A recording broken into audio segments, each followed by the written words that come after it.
سنا ہے، دیکھا بھی ہوگا، حاجی عبدالوہاب صاحب، ان کو دوائی کھلانا وہ بلند و بالا پہاڑ پہ چڑھنے سے زیادہ مشکل کام، تو ان کو دوائی کھلا دی جائے، وہ دوائی لے کے وہ مارتے تھے. تم سب کا یقین بگڑا ہوا ہے. دوائیوں سے ہوتا ہے، لیکن یہ مطلب نہیں ہے کہ شفا نہ ملے. یہ ضرور ہے کہ دوائی سے شفا نہیں چاہیے مجھے، وہ پھینکو دوائی، وہ اور بات ہے.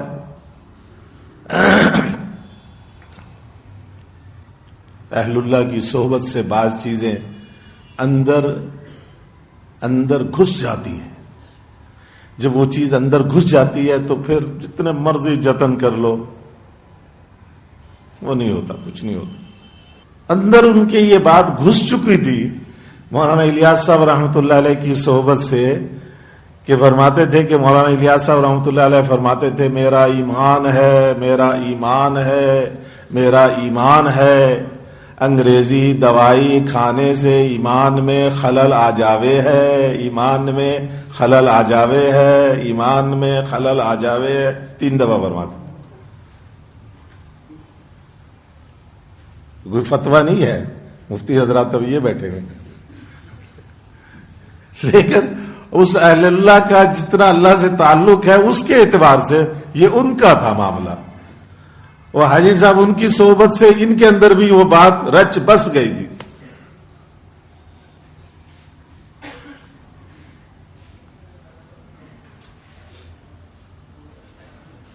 لیکن مولانا الیاس صاحب رحمۃ اللہ فتویٰ نہیں دیتے تھے. فتویٰ تو اس وقت کے مفتی اعظم جو مذاہب اربعہ میں فتوے پہ مہارت رکھتے تھے بر صغیر کے اندر، بلکہ پوری دنیا میں اگر دیکھا جائے تو مفتی کفایت اللہ صاحب رحمۃ اللہ علیہ، انہوں نے آ کر حکمن دوائی پلائی.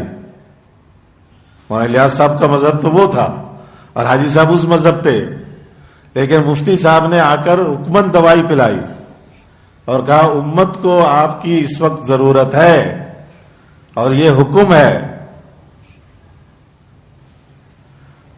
تو مولانا الیاس صاحب نے کیا فرمایا؟ ہاں بھائی، حال کا امر جاننا یہی اسلام ہے. فوراً مفتی صاحب کی بات پہ حال کا امر جاننا، اس کو ماننا یہی اسلام ہے. مفتی صاحب نے کہا حال کا امر یہ ہے کہ پیو، اپنے سامنے دوائی استعمال کریں. ہم حاجی صاحب کو دوائی کھلانے کی کوشش میں لگے رہتے تھے، نہیں کامیاب ہوتے تھے. حاجی صاحب ایک وظیفہ بتلاتے تھے کہ کسی کو اگر کوئی بات وہ کرنی ہو تو وہ عمل کر کے اس سے بات کرو تو وہ انشاءاللہ تمہاری بات مان لے گا. چھوٹا سا ایک وظیفہ تھا. وظیفہ نہیں بتاؤں گا آپ لوگوں کو، کہیں آپ لوگ جو ہے نا کہو کہ جی یہی رشتہ ہو جائے میری شادی تو یہی ہونی چاہیے، سارا زور اسی پہ لگ جائے.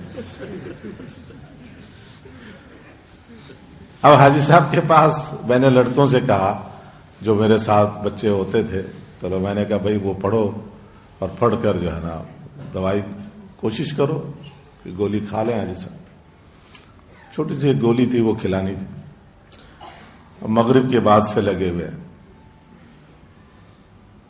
مغرب کے بعد سے لگے ہوئے ہیں بچے. نہیں جی نہیں کھا رہے. بھائی صاحب یوں بچے یوں لے کے یوں مسکین سے بہن کے یوں کھڑے ہوتے تھے، بھائی یوں ہاتھ مارتے تھے، وہ دوائی جا کے وہ گرتی تھی.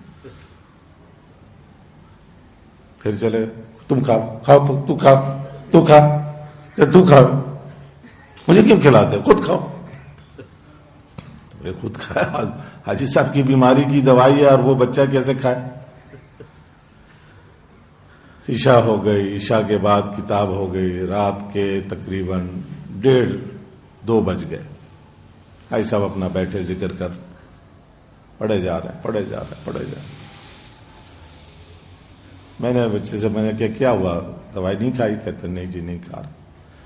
میں گیا، جا کر میں نے کہا کہ جی ایک وظیفہ آپ بتلاتے ہیں، ایک وظیفہ آپ بتلاتے ہیں، یا تو وہ وظیفہ غلط ہے، وہ وظیفہ غلط ہے، لیکن وظیفہ غلط ہو نہیں سکتا اس لیے کہ آپ کہتے ہیں مولانا یوسف صاحب رحمۃ اللہ علیہ نے بتلایا، لیکن اس وظیفے کا آپ پر کیوں نہیں اثر ہوتا ہے؟ اب مجھے یوں دیکھیں گور کے، میں نے کہا مغرب کے بعد سے یہ بچے لگے ہوئے ہیں، میں بھی پڑھے جا رہا ہوں، وہاں سے پھوک مار رہا ہوں، لیکن آپ پہ اثر ہونے کا نام ہی نہیں لیتے، کوئی جواب نہیں دے رہے، بالکل سپاٹ چہرہ پر۔ میں نے پھر کہا، میں نے کہا یا تو وظیفہ ہی غلط ہے، وظیفہ صحیح نہیں ہے، ایسے ہی بس، لیکن وظیفہ غلط ہو نہیں سکتا کہ مولانا یوسف صاحب نے آپ کو بتلایا ہے، اور جب وظیفہ غلط نہیں ہے تو یہ وظیفے کا اثر آپ پہ کیوں نہیں ہو رہا؟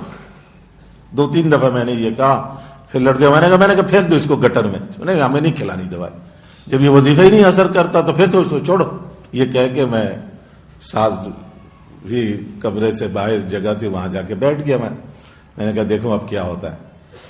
تو میں جو ہی میں ادھر گیا تو بچے سے کہا چل لے آؤ دوائی لے آؤ۔ دوائی منگا کر دوائی کھا لی، وہ لڑکا بھاگا آیا، مجھ خوشی یہ صاحب نے دوائی کھا لی، دوائی۔ میں نے کہا اچھا چلو کوئی بات نہیں، کھا لی۔ پھر 1-8 گھنٹہ اور ذکر کرتے رہے، 2:30-3 بجے کے قریب لیٹ گئے، اور صبح میرے خیال میں آدھا پونا گھنٹہ آنکھ لگی ہوگی، پھر نماز اذان ہو گئی، نماز مطلب تہجد کے لیے اٹھے، تہجد وہی سونا تھا، گھنٹہ سے بھی کم یہی سونا تھا۔ تو جب وہ جاگتے تھے تو ہم جاگتے تھے، جب وہ سوتے تھے تب بھی ہم جاگتے تھے۔ اب صبح فجر کی نماز جو ہوئی، اب تو فہیم کی خیر نہیں، مجھے کچھ نہیں کہا، اب ایک ایک کو بلانا شروع کیا، فلاں کو بلاؤ، فلاں کو بلاؤ، فلاں استاد کو بلاؤ، فلاں مقیم کو بلاؤ، فلاں ایک ایک کو بلاتے جائیں، اور اس کو رات کی کہانی سنائے کہ یہ رات فہیم میرے اوپر غصہ کر رہا تھا کہ وظیفہ اثر نہیں کرتا، بھائی تو 2 رکعت نفل پڑھتا اور پھر استغفار کر کے دعا مانگتا، پھر وظیفہ کرتا، پھر اثر نہیں کرتا، پھر 2 رکعت نفل پڑھتا، پھر 2 رکعت نفل پڑھتا، پھر استغفار کرتا، پھر دعا مانگتا، پھر وظیفہ کرتا، پھر بھی اثر نہیں کرتا، پھر 2 رکعت نفل پڑھتا۔ ایک ایک کو بلا کر صبح فجر کی نماز سے لے کر رات عشاء کے بعد تک یہی کہانی سارا دن رائے کے ہر آدمی کو انہوں نے یہ سنا دی، رات فہیم میرے پر غصے ہو رہا تھا کہ وظیفہ جو ہے نا اثر کیوں نہیں کرتا۔ انہوں نے کہا جی مولانا مفتی احمد ممتاز صاحب اصلاحی بیان کرتے ہیں۔ میں نے کہا اصلاحی بیان تو کرتے ہوں گے، لیکن وہی بات ہے کہ اصلاحی بیان میں کہتے ہوں گے یہ کرو یہ کرو، کہتے جی کیا تو تھا، اثر تو ہوا نہیں، اثر تو ہوا نہیں۔ ہم کہتے ہیں بس جھٹ منگنی پٹ بیا، ایک دفعہ پڑھ لے اور کام ہو جائے۔ بھائی صاحب کا مزاج تھا کہ مسلسل کیے جاؤ کیے جاؤ کیے جاؤ یہاں تک کہ وہ اثر کرنے لگ جائے، اتنا کرو اتنا کرو۔ اس پر قصہ سناتے تھے، کہتے ہمارا حال یہ ہے کہ 2-4 دفعہ پڑھا، ہوا نہیں ہوا جاؤ چھٹی، کوئی بات نہیں ہوتا، کوئی بات نہیں، فوراً اللہ کے غیر کی طرف بھاگ لی۔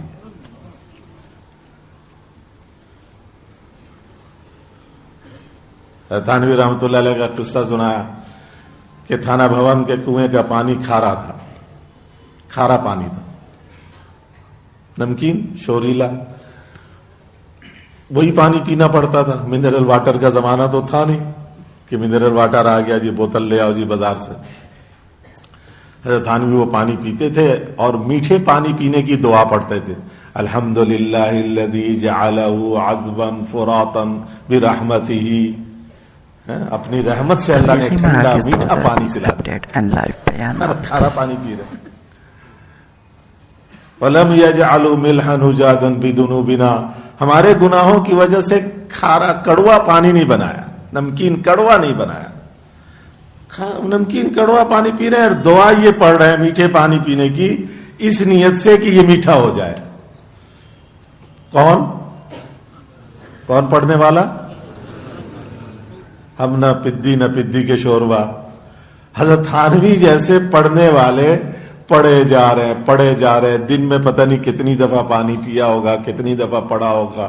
1 دن, 10 دن, 1 مہینہ, 2 مہینہ, 10 مہینہ, سال, 2 سال, 3 سال, 10 سال, 12 سال پڑھا, کنویں کا پانی میٹھا ہوگا. ہم کہتے ہیں آج پڑھو, کل لڑکی بھاگی چلے آیا میرے گھر میں. آج کل تو یہی وظیفہ ہے نا کہ میری شادی وہاں ہونی چاہیے. ماں باپ سے لڑتے ہیں بچے. ماں باپ کہتے ہیں اچھا بھائی مشورہ کرتے ہیں, کہتے ہیں نہیں وہی رشتہ لے کے جاؤ نا, میرا دل وہیں کرتا شادی. یہ طلباء کے لیے کہہ رہا ہوں, باقی تو سب شادی شدہ ہی بیٹھے ہوں گے.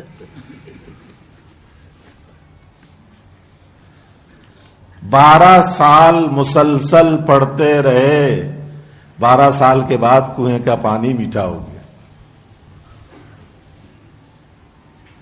صحابہ کا یہ تھا معاملہ. اس وقت تک عمل کرتے جاؤ, لگے رہو.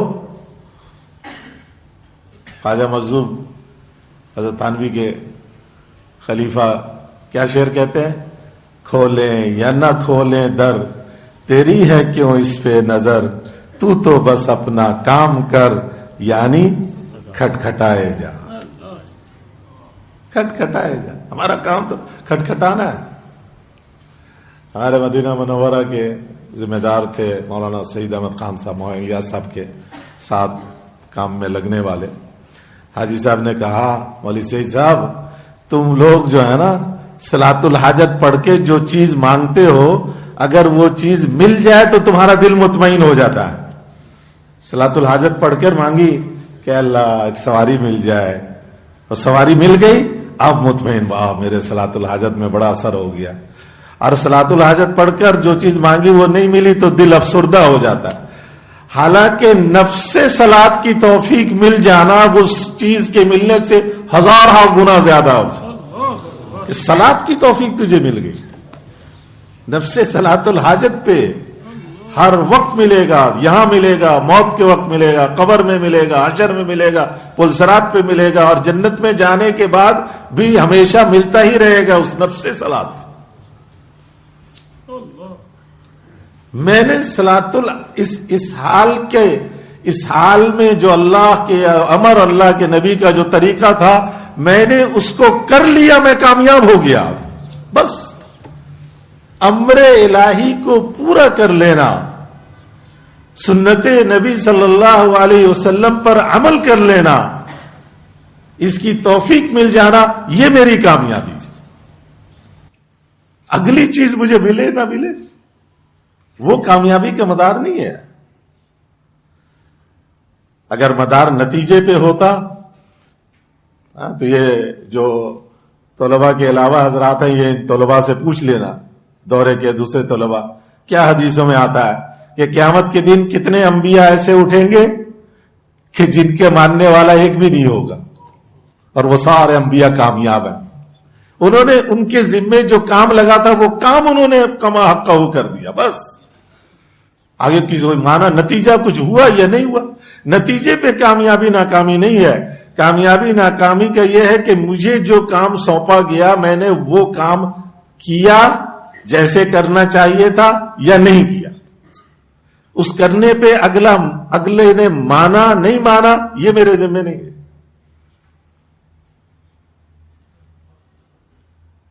ایک اور بات سناتے تھے حاجی صاحب کہ حضرت تھانوی رحمت اللہ علیہ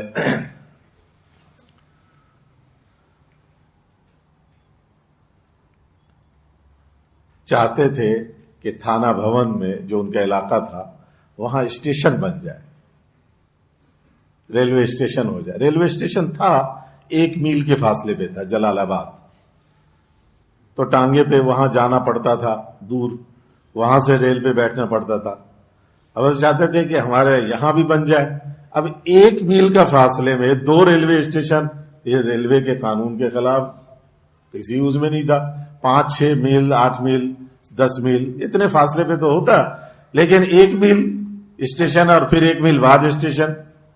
حضرت کی چاہت, حضرت کے تعلق والے مریدین میں سے بڑے بڑے افسران بھی تھے, سرکاری افسران بھی تھے. حضرت نے کسی کو کانوں کان خبر نہیں لگنے دی, چپکے سے ایک درخواست بنا کر اسٹیشن کے لیے درخواست چپکے سے جمع کرا دیا، کسی کو نہیں پتہ لگنے دیا، جمع کرا کر دعا مانگنی شروع کر. کتنے سال مانگی بھائی؟ پتہ ہے کسی کو؟ تو پھر کیا پتہ ہے؟ جب ہمیں اپنے اکابرین کی بات کا ہی نہیں پتا تو پھر ہم کیا بتائیں؟ آج سارے فتنے جو پیدا ہو رہے ہیں نا اہل علم کے اندر، وہ وجہ یہ ہے کہ ہر صاحب علم اپنی عقل سے سب کچھ سمجھنا چاہتا ہے. ہم اکابر پرست لوگ ہیں، ہم اپنے اکابر کی سمجھ پہ چلنا چاہتے ہیں. ہمارے اکابر نے، ہمارے بڑوں نے قرآن حدیث سے جو سمجھا ہے، اگر میری سمجھ اس کے مطابق ہے تو ہم شکرانے کے نفل پڑھیں گے، اور اگر میری سمجھ کی کھوپڑی میں کوئی اور بات آ رہی ہے اور میرے بڑوں نے، میرے اوپر والوں نے، میرے استادوں نے، استاد کے استادوں نے کچھ اور سمجھا ہے، تو اپنی کھوپڑی میں آئی ہوئی بات کو 100 میل نیچے دفن کریں گے اور جو بڑوں نے کیا اس پہ چلیں گے. سارے فتنے ختم ہو جائیں گے. یہ سارے فتنے کے سد باب کا راستہ یہ ہے کہ اپنے اکابر کے نقش قدم، یعنی ان کے پاؤں کے نقش پہ پاؤں رکھ کے چلتا جائے ورنہ پھسل جائے. سارے محقق بنے پھر رہے.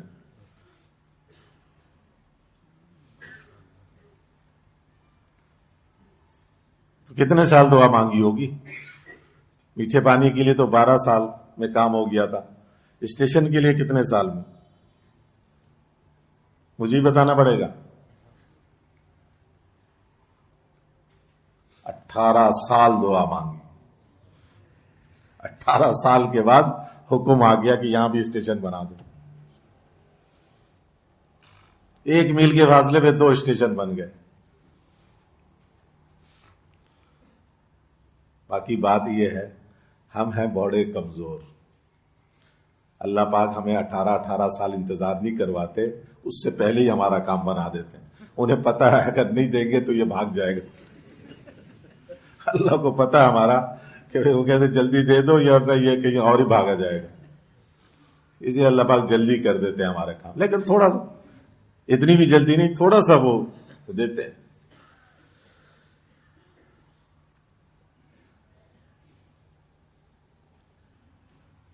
اللہ سے لینے کا راستہ، اللہ سے اپنے کام بنانے کا راستہ. اس لیے عائشہ فرماتے تھے کہ بچے اپنے ماں باپ کو دیکھتے ہیں کہ میرے والدین پہ جب ایک حال آیا تھا تو اس حال میں انہوں نے کیا کیا تھا. اللہ کی طرف بھاگے تھے یا اللہ کے غیر کی طرف بھاگے تھے؟ طلباء جو ہے اپنے اساتذہ کو دیکھتے ہیں کہ ہمارے اساتذہ پر، ہمارے مدرسے پر حال آیا تو ہمارے استادوں نے کیا کیا. ہمارے رائمنڈ میں بیرون کے طلباء بہت پڑھتے ہیں تو ان کے ویزے ووزوں کے مسئلے آتے رہتے ہیں. جی ویزا نہیں بڑھا رہے ہیں، حکومت رد کر رہی ہے. تو اب ہم حاجی صاحب کے پاس پہنچ جاتے تھے تو حاجی صاحب فوراً اس عمل کو کراؤ، اس پہ بیٹھاؤ، اس عمل کو کراؤ، اس پہ بیٹھاؤ. یہ نہیں کہتے تھے کہ فلاں فوجی سے بات کر لو، فلاں وزیر وہ جو ہے نا اس کو فون کرو. اب ان طلباء کو پتا چل گیا، اب سارے مدرسے والے عمل کر رہے ہیں. میں نے کہا جی جو مبتلا بھی ہیں ان سے زیادہ کرواؤ. یہاں کیا کہتے ہیں؟ حضرت دعا کر دے. مولانا یوسف صاحب رحمۃ اللہ فرمایا پیٹ میں تیرے درد ہو رہا تو میرے سے دعا کروائے گا، میں اتنے ہی کہوں گا نا اللہ تجھے شفا دے دے، اتنے کہہ دوں گا، اس سے زیادہ اور کیا کہوں گا. لیکن درد تیرے پیٹ میں ہو رہا، تو جس تڑپ کے ساتھ مانگے گا اس کی بات ہی کچھ اور ہوگی.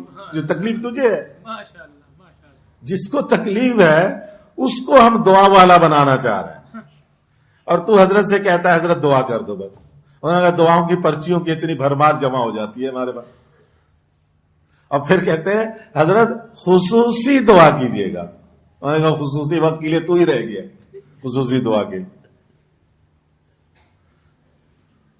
اور بعض کہتے ہیں جی خاص وقت میں مجھے یاد کیجیے گا.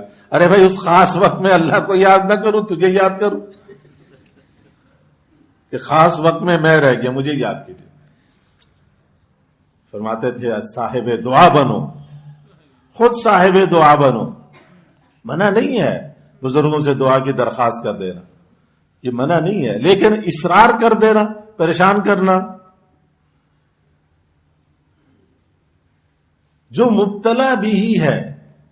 اما عائشہ صدیقہ سیدہ طیبہ طاہرہ رضی اللہ تعالی عنہا پر بہتان لگا، سارا مدینہ کوہرام میں، سید الانبیاء پہ پریشانی کے پہاڑ گرے ہوئے ہیں، صدیق اکبر پہ غم کا پہاڑ ٹوٹا ہوا ہے کہ میرے لخت جگر پر الزام، انگلی اٹھ گئی ہے، 3.5 گواہی پوری، آدھی گواہی باقی ہے. کیا مدینے کا منظر ہیبت ناک ہولناک بنا ہوا ہے. صحابہ کے حلق سے لقمہ نہیں اترتا، پانی کا گھونٹ نہیں اترتا.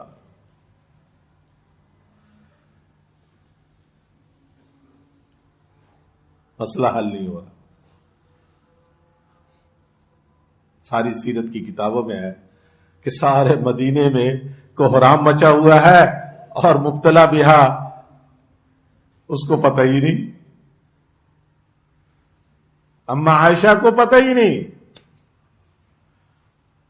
اب جب پتہ چلا اما عائشہ کو جب پتہ چلا رضی اللہ تعالی عنہ، اب تو وہ جا رہی تھی قضاء حاجت کے لیے. وہ بھی وہ جب پریشانی ہوتی ہے نا، آدمی بیٹھا ہوا ہو قضاء حاجت کے لیے، سامنے سے سانپ آ جائے تو پیشاب پوشاب سب اوپر چلا جاتا. اتنا بڑا سنگین الزام امام الانبیاء کی چہیتی کے اوپر، سید الانبیاء کی محبوبہ کے اوپر، اس قدر سنگین، خوفناک. محترم سامعین، اس طرح بزرگان دین کی علم و حکمت اور نصیحت سے لبریز باتیں سننے کے لیے اس چینل کو سبسکرائب کیجئے. ویڈیو اچھا لگا ہو تو اسے لائک اور شیئر کیجئے، اور ویڈیو کے متعلق اپنے تاثرات کمنٹس باکس میں ضرور لکھیے گا. آپ کی چھوٹی سی مہربانی ہمارے لیے اگلا ویڈیو بنانے میں معین و مددگار ہوگی. جزاک اللہ خیر و احسن الجزاء.